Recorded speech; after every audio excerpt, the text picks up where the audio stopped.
Hello guys, welcome to all of you. और आज के इस वीडियो में मैं आपको बताऊंगा कि सेमेस्टर 5 2021-24 सेशन ज्योग्राफी ऑनर्स का जो कोर 11 पेपर था उसमें क्या क्या क्वेश्चन आया इसके बारे में हम डिस्कस करेंगे। ठीक है, जो प्रीवियस ईयर क्वेश्चन है।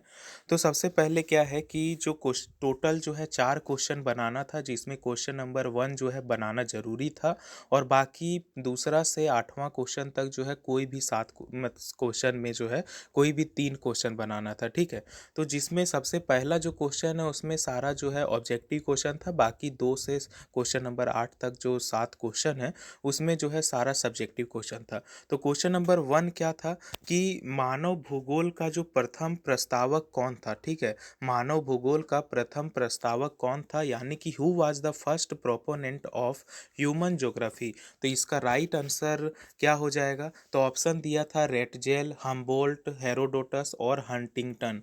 तो इसका राइट आंसर हो जाएगा रेटजेल। तो जो मानव भूगोल का प्रथम प्रस्तावक था उसका राइट आंसर क्या हो जाएगा? रेटजेल। उसके बाद क्वेश्चन है कि जो पठारी भाग के जो निवासियों का प्रमुख व्यवसाय है, तो पठारी भाग के निवासियों का प्रमुख व्यवसाय क्या क्या है? तो उसमें ऑप्शन दिया था ऐसे कि कृषि, खनन, पशुपालन या मत्स्य पालन। तो इसका राइट आंसर हो जाएगा कृषि, यानी कि एग्रीकल्चर। तो पठारी भागों के निवासियों का प्रमुख व्यवसाय क्या होता है? तो खेती करना, कृषि करना। ठीक है, उसके बाद एक तीसरा क्वेश्चन था कि इन विच ट्राइब बात कही system of marriage is arranged. कहने का मतलब है कि बात कही जो विवाह पद्धति है वो किस जनजाति में प्रचलित है। ठीक है, तो इसका ऑप्शन था संथाल, थारू, टोडा या भील। तो इसका राइट आंसर हो जाएगा भील। तो बात कही विवाह पद्धति जो है वो भील जनजाति में प्रचलित है। इसके बाद क्वेश्चन आया था कि नागा लोगों का जो मुख्य भोजन है वो क्या है। तो नागा लोगों का मुख्य भोजन जो है वो क्या है? तो ऑप्शन दिया था गेहूं, चावल, मक्का या ज्वार। तो इसका राइट आंसर हो जाएगा ये चावल, यानी कि राइस। तो नागा लोगों का जो मुख्य भोजन है वो चावल था। इसके बाद क्वेश्चन नंबर जो 5वां था वो था कि विश्व में किस देश की जनसंख्या सर्वाधिक है। तो विश्व में जो है वो किस देश की जनसंख्या सर्वाधिक है? तो ऑप्शन दिया था भारत, चीन, पाकिस्तान और यूएसए।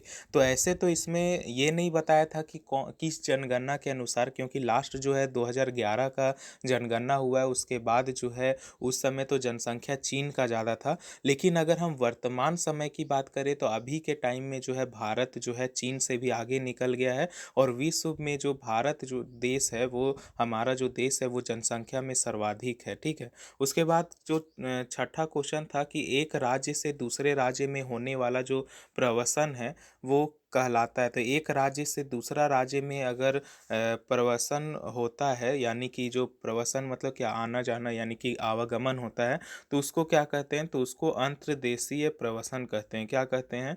अंतर्देशीय प्रवसन कहते हैं। उसके बाद क्या है? इसके बाद क्वेश्चन है कि इग्लू बनाए जाते हैं। तो इग्लू किससे बनाए जाते हैं? तो बर्फ से या घास से या कपड़ों से या उपरोक्त सभी। तो हम लोग जानते हैं कि इग्लू जो होता है वो बर्फ से बनाया जाता है। उसके बाद क्या क्वेश्चन है कि निम्नलिखित में से कौन पठारी नगर है? तो इसका राइट आंसर हो जाएगा नागपुर। आबू, नागपुर, मॉस्को, फिलाडेल्फिया जो ऑप्शन दिया है उसमें से नागपुर हो जाएगा, क्योंकि नागपुर जो है पठारी नगर है। इसके बाद क्वेश्चन था कि which of the following is cultural landscape. मतलब कि निम्नलिखित ये जो निम्नांकित में से कौन सांस्कृतिक दृश्य भूमि है। तो ऑप्शन दिया था क्रेटर, जलप्रपात, नगर या जलोढ़ पंख। तो इसका राइट आंसर हो जाएगा नगर। तो सांस्कृतिक दृश्य भूमि कौन है? तो नगर हो जाएगा। उसके बाद क्वेश्चन नंबर 10वां था कि how many cultural regions are there in the world, यानी कि विश्व में कितने सांस्कृतिक प्रदेश है। तो ऑप्शन दिया था 5, 6, 7 या 8। तो इसका राइट आंसर हो जाएगा 6। तो जो विश्व में टोटल जो है 6 सांस्कृतिक प्रदेश है। ठीक है, इसके बाद जो क्वेश्चन नंबर 2 से जो स्टार्ट हुआ है वो सारा सब्जेक्टिव क्वेश्चन था।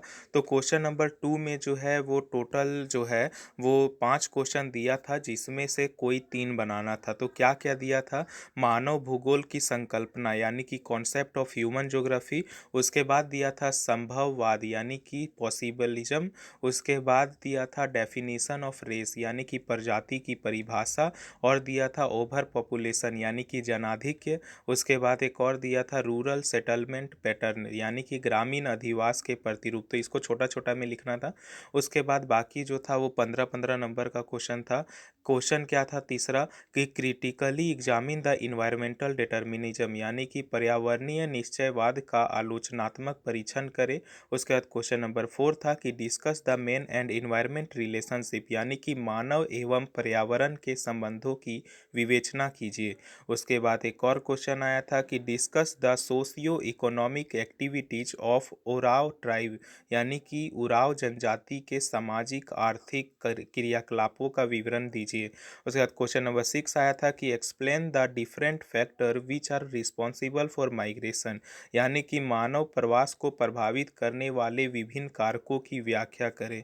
इसके बाद क्वेश्चन नंबर 7 था कि explain the trends of growth of population in India यानी कि भारत में जनसंख्या की वृद्धि की विवेचना करें।